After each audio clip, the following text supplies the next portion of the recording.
Hey guys, subscribe for daily content. And if you're shopping for gear, make sure you check out the description for the newest items at some of the very best online retailers.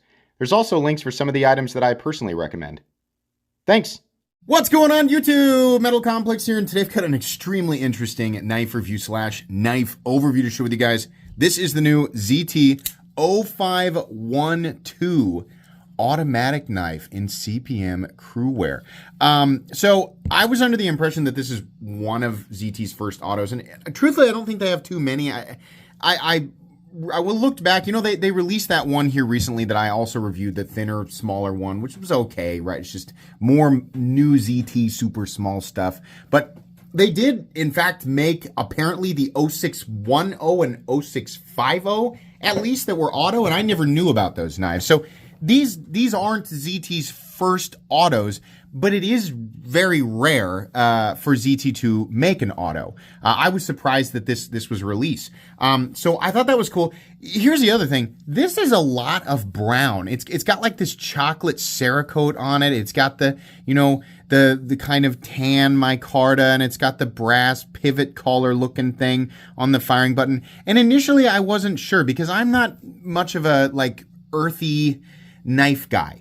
So I was very conflicted with the aesthetic of this, and ultimately what I've decided is I really like the look of this. It's completely different from what I normally look, but there's something about the combination of all this stuff that makes it cool, and it also makes it unique. This is a ZT that I will remember outside of the 0248 whatever number, they've got memorable stuff, and then they've got stuff that I've completely forgotten about, but I won't forget this one. I think this is really, really neat. And as far as recent ZT releases, this is definitely a step in my opinion, a step in the right direction. People who loved the earlier days of ZT will probably like this a lot more than many of their newer releases. So thank you so much to Kai USA for providing this knife for review. This knife is available. I will link it down in the description. It does help my channel when you use those links, but that's up to you. Thanks to my patrons for supporting me. Let's go ahead and measure it. The overall length of this knife, not quite 8 inches, but it's close, if I remember correctly. Oh man, it's so close. Yeah, I'm going to call that 8. I bet this is listed as like 7.85 or 7.9, but it's essentially an 8-inch knife. 3.5-inch blade, 3.35-inch cutting edge. Let's go ahead and do some size comparisons. Any custom skills you find in this section can be found down in the description under Original Goat and Others, or the pinned comment right there where you're probably headed anyway. So this is a little bigger than the Demco 80-20.5, but it does feel much larger. Not quite as big as something like the 80-10, but it definitely does feel like a full-size knife. It does not feel dainty at all. Let's put it up against the Spyderco PM2 and the Spyderco Para 3. Close to the size of the PM2. I think it's actually got more cutting edge. Yeah, definitely. It's got more cutting edge than the PM2. And then finally up against the Benjamin Group Trillionaire, in this case the Ritter Hogue, which it is actually very similar to in overall profile and blade profile. Look at the similarities there. But up against that and the Hogue Deca. So yeah. Ergonomic line's extremely similar. This area here, the blade shape, all of that. Not quite, it's not rounded, it's not contoured, or this, it doesn't have that spine swell or anything like that. But very, very comparable to the Ritter Hogue. How is the action? Is it powerful? Yeah. Initially I compared it to a Kershaw launch knife. I still don't feel like it's as powerful as some of my Protex. Definitely as powerful as some of them, but there are a few Protex I own that are definitely more powerful. But I went back through my own collection and some of the other Kershaw launch knives that I have here, like, for example, the new Iridium. The new launch Iridium does not fire anywhere near as hard as this. The only Kershaw launch knife that I had that fired about the same was the Launch 16. And it was close. I think this one might still be a little bit more. It doesn't really matter. All that matters on an auto is that if you, sorry, it's so cold out today and the dogs are inside and they are barking at each other. So if you hear that, that's what they're doing. Yeah, all that matters is that while the button's depressed, the blade will deploy all the way out into the open position no matter where it is. And it does that. And it feels good. The button to press does feel good. The button is slightly recessed. It feels exactly like what you want from an automatic knife. I'm very happy with the action on this. Let's do carry profile. Thickness up against the Spyderco Para 3. It's a fairly robust knife. And not anything I'd call like thick, but maybe too thick for some people, but it's slightly thicker than something like the Spyderco Para 3. And then up against the PM2 and Para 3, length and height. This carried like a typical me pocket knife. I think it might carry a little bit larger than, like, if the average person carries a pocket knife similar or smaller than similar to or smaller than the Para 3. This might carry a little bit larger and a little bit more bulky, but not anything hyper problematic. What are we looking at for materials? We are looking at micarta. There is a liner underneath. Mistakenly in, I think it was the unboxing and live streams, I said that the liner was also titanium, but it isn't, apparently. It's the same kind of thing like with the 0562.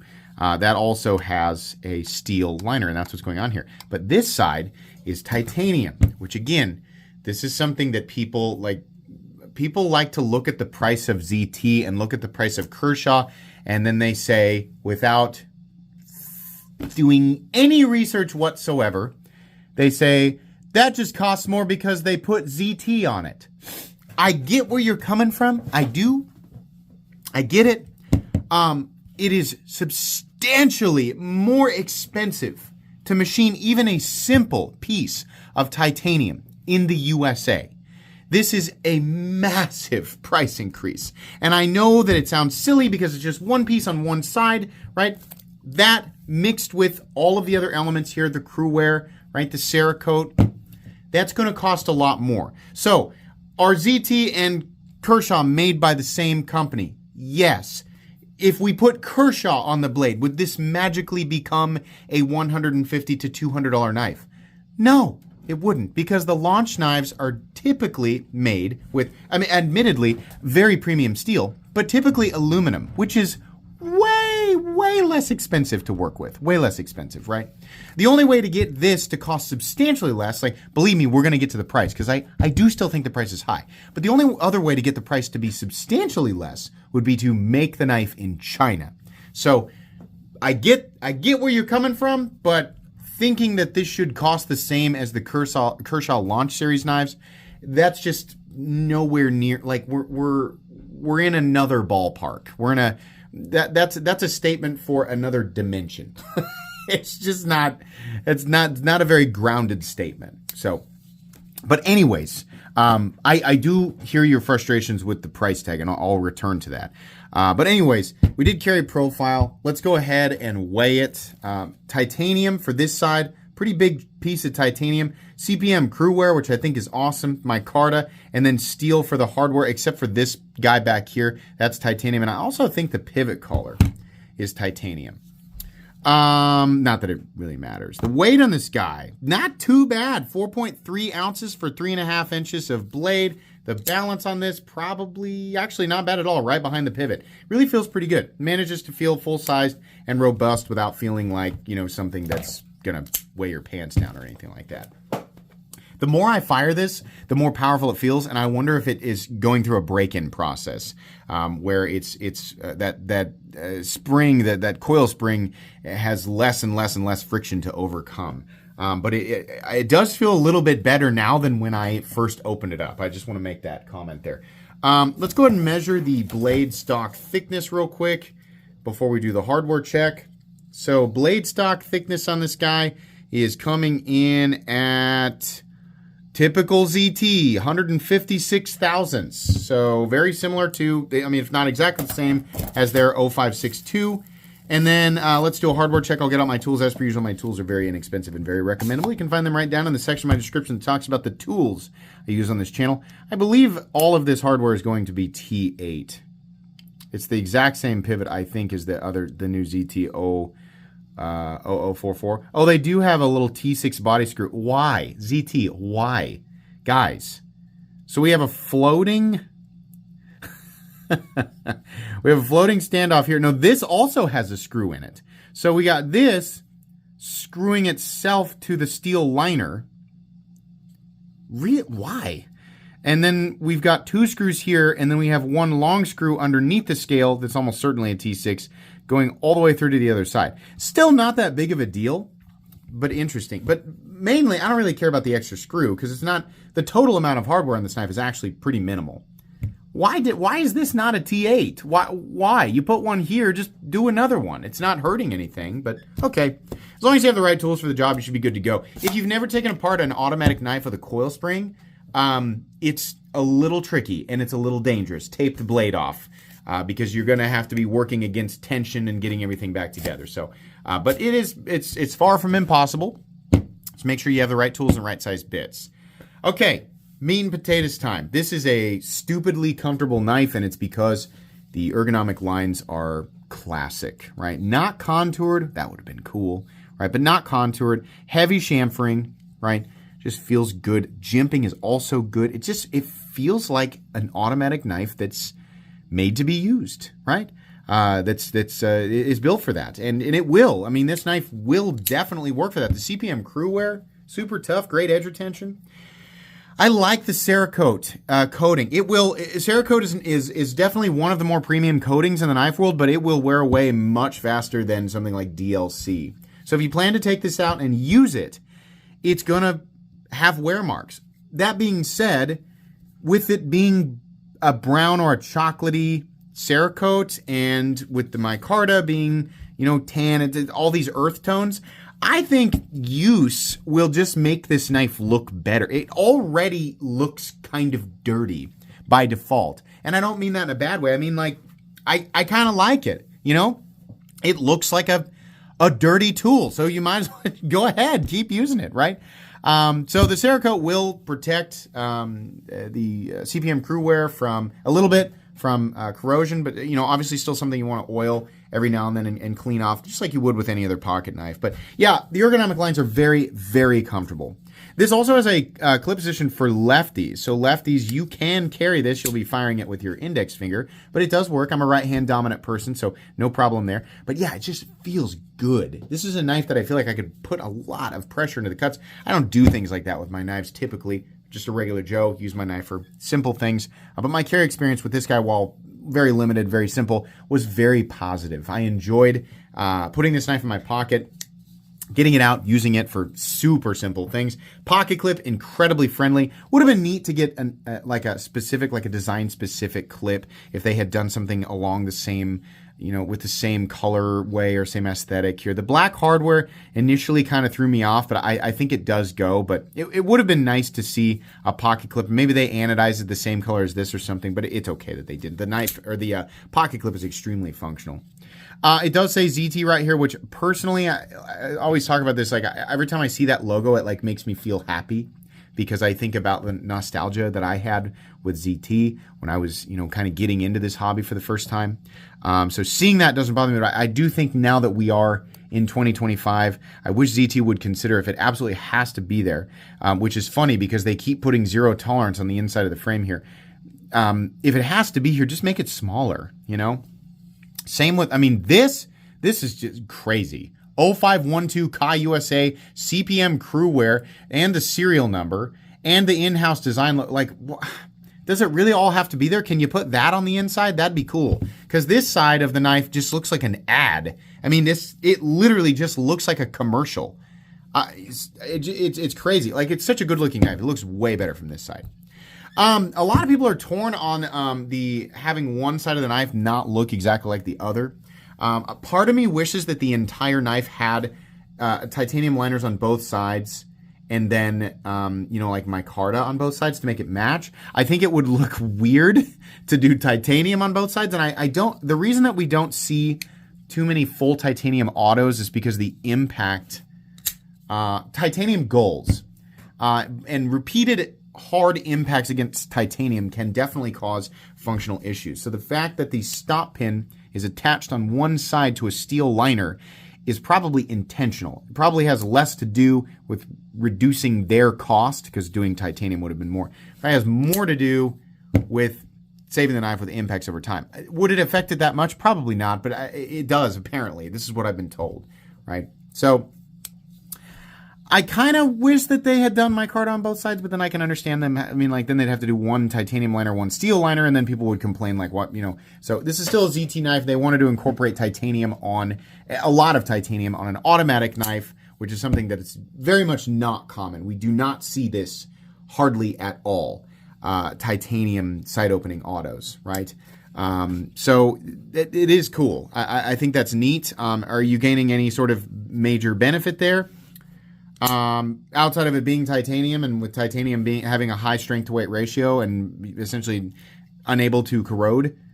I mean, technically under certain circumstances, right? But no, not really. But it does make it more expensive for sure. It definitely does. And I know I keep bringing up the coating. I think it's neat, and I just don't see it very often. The blade, awesome, definitely robust out to the tip, especially with it being crew wear. Not thin behind the edge, but definitely good enough. And the factory edge on this does feel pretty darn good. In fact, it's super bitey. It's just kind of medium. I wouldn't call it incredibly thick, kind of medium. I'll let you guys take a look at the plunge grind there. If you find that you have one dedicated knife, or you just have a few dedicated knives and you're using them all the time and sharpening all the time, this area is going to mean a lot more to you. But if you're more of a casual user, or you just have a ton of knives and you're not sharpening very much, probably not going to bother you nearly as much. But I always want to, I want to make this a regular part of my content, at least showing it so that people who care can make that decision for themselves.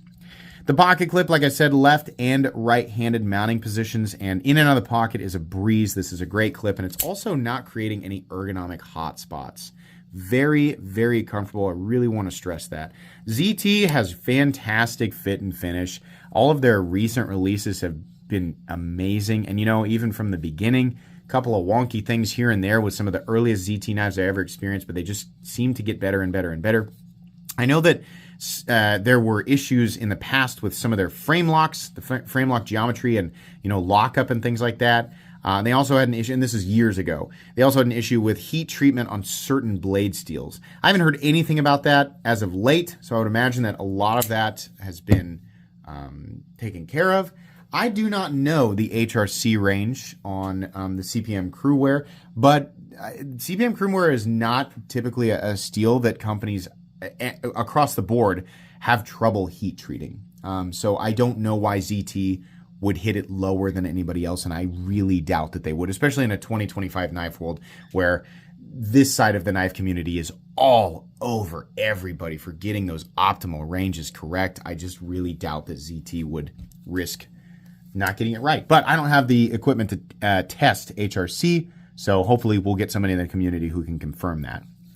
Lockup is absolutely solid. No movement up, down, left, or right. No stick on the button. No pivot lash, right? Very smooth, and it is trying to jump back out of my hands. But yeah, this all feels really smooth. Nice click into the closed position. And typically autos have a little bit of detent lash, just kind of, they're being pushed right up against that plunge and then waiting to be released, right? So that's what you're feeling there. Not any big deal. I don't think this has come off center. I think it's been dead center the entire time I've had it. Really cool knife. It's $320. How do I feel about that price tag? Well, it's 2025, and any American-made, truly American-made knife, right, that utilizes titanium and premium steels, it's going to be up there. It just is. It is very not common for knives that are utilizing a premium steel with titanium to be under 300. We don't see that very much. It does occur sometimes, but not very much. I want everybody to keep in mind that if this exact knife were made by Benchmade, it would cost probably $450 just because. So I feel like ZT is doing a much more honest job. ZT's pricing is not quite like, I think Hogue does some of the best, like when we're talking about premium materials and occasionally titanium, I feel like they do a pretty good job with their pricing. And if I remember correctly, they're slightly lower than something like this, but full-size knife, and yeah, one side is micarta and a steel liner, but the other side is quite a bit of titanium. Really cool, chocolate, Cerakote. You got the crewwear. You've got great fit and finish. You've got great power.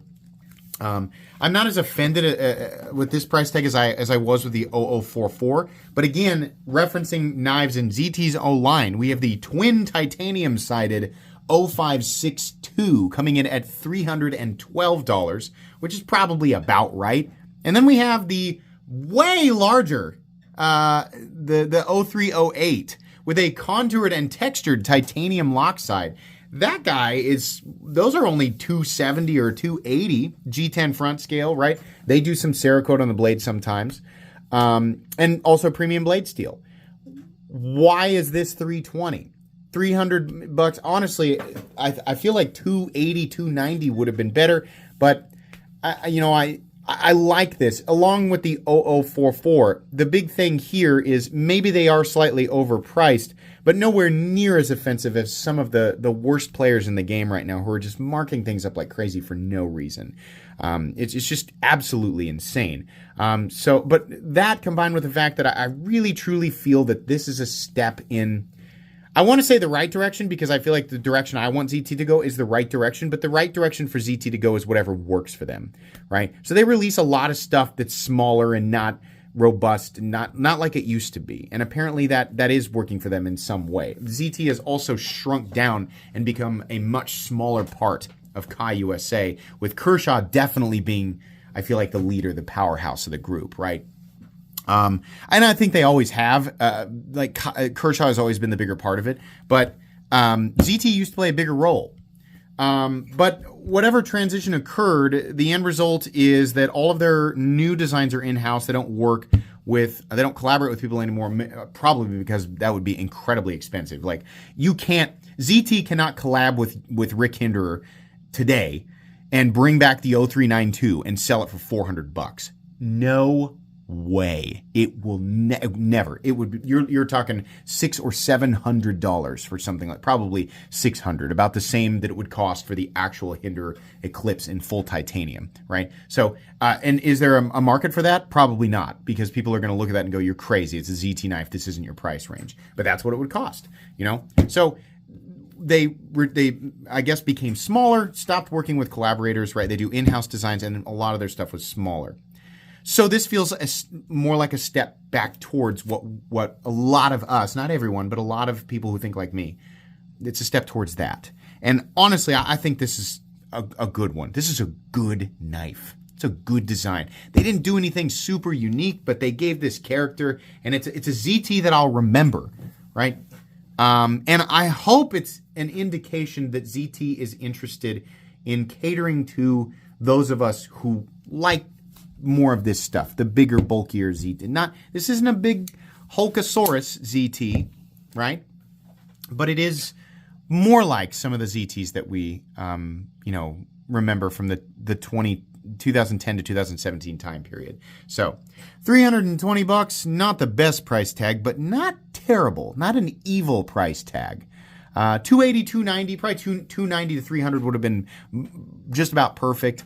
Either way, though, legitimately, I do recommend this knife. This is a great knife. If you don't care about titanium, go buy yourself a ProTech. They're going to cost a little bit less, right? If you don't care, about that, and you want to really save some money, then go buy a knife from Kershaw's Launch series, where it's just aluminum on both sides, not quite the same firing power, and still a premium steel, right? You're only going to pay $150 to $200 there, depending on the model. But if you're really interested in a ZT, kind of the cool factor of it being an automatic knife with titanium and utilizing crew wear, and with this really cool earthy aesthetic, yeah, if you're into that, this isn't a bad way to spend that money. I think it's pretty good. I like this. It puts a smile on my face, makes me want to keep rooting for ZT, right?